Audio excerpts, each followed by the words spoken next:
जंगल के किनारे स्थित एक चारगाह में 3 गायें रहती थी। तीनों अलग अलग रंगों की थी, एक काली, एक सफेद और एक भूरी। उनमें बहुत गहरी मित्रता थी। तीनों दिन भर साथ में रहती, साथ ही चारगाह में घास चरती और रात में एक दूसरे के साथ ही सोया करती थी। एक दिन भूरे रंग का एक शेर जंगल से भटकते हुए उस चारगाह के पास से गुजरा। वहां पे उसकी नजर उन 3 गायों पर पड़ी। शेर कई दिनों से भूखा था और शिकार की तलाश में भटक भी रहा था। तंदुरुस्त गायों को देखकर उसके मुंह में लबालब पानी आ गया। वो घात लगाकर एक बड़ी सी चट्टान के पीछे बैठ गया और तीनों गायों पर नजर रखने लगा, ताकि जब वो तीनों गायें अकेली हों वो उन पर हमला कर सके, क्योंकि समूह में उनका सामना कर पाना शेर के लिए मुश्किल था। किंतु पूरा दिन बीत गया। तीनों गायें एक दूसरे से एक पल के लिए भी अलग नहीं हुई। दूसरा दिन भी इसी तरह बीता। तीसरे दिन तक शेर प्रतीक्षा करता रहा, पर उसे ऐसा अवसर नहीं मिला जब तीनों गायें अलग हो। आखिरकार शेर का धैर्य जवाब दे गया। अब वो ऐसा उपाय सोचने लगा जिससे तीनों गायों में अलगाव हो सके। उपाय दिमाग में आते ही वो गायों के पास गया और उनका अभिवादन करते हुए बोला, नमस्ते दोस्तों, आप लोग कैसे हैं? मैं यहाँ से गुजर रहा था, आप लोगों को देखा तो सोचा मिलते चलूं। काली और सफेद गाय ने शेर का अभिवादन नहीं किया, क्योंकि वे उसकी प्रवृत्ति जानती थी। किंतु भूरी गाय ने शेर का अभिवादन स्वीकार करते हुए प्रसन्नतापूर्वक उत्तर दिया, दोस्त, तुमसे मिलकर बड़ी खुशी हुई। काली और सफेद गायों को भूरी गाय का शेर से बात करना अच्छा नहीं लगा। वो जानती थी कि शेर विश्वास योग्य नहीं है। शेर शिकार के लिए ही अन्य जानवरों की खोज में रहता है, ना कि दोस्ती के लिए। दिन गुजरने लगे। भूरी गाय और शेर के बीच मित्रता और बढ़ने लगी। काली और सफेद गायों के समझाने के बावजूद भूरी गाय ने शेर से दोस्ती कायम रखी।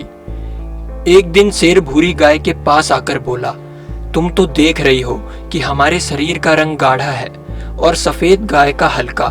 हल्का रंग गाढ़े रंग से भिन्न होता है। अच्छा होगा कि मैं सफेद गाय को मारकर खा जाऊं। इस तरह हम सब में कोई अंतर नहीं रहेगा और हम अच्छे से साथ में रह पाएंगे। भूरी गाय ने शेर की बात मान ली और काली गाय को एक तरफ ले जाकर उसे अपनी बातों में व्यस्त कर दिया। इधर सफेद गाय को अकेला पाकर शेर उसे मारकर खा गया। कुछ दिन गुजरने के बाद शेर फिर से भूरी गाय के पास आया और बोला, तुम्हारे और मेरे शरीर का रंग बिल्कुल एक जैसा है, किंतु देखो, काली गाय का रंग हमारे रंग से नहीं मिलता, इसलिए मैं ऐसा करता हूँ कि काली गाय को भी मारकर खा लेता हूँ। इस तरह हम एक ही रंग के प्राणी यहाँ हंसी खुशी रहेंगे।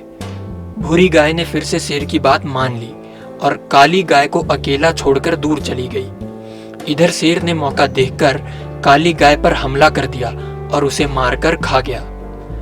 अब भूरी गाय चारगाह में अकेली रह गई। सारा दिन वो अकेली घूमती, घास चरती रहती, बड़ी प्रसन्न रहती थी।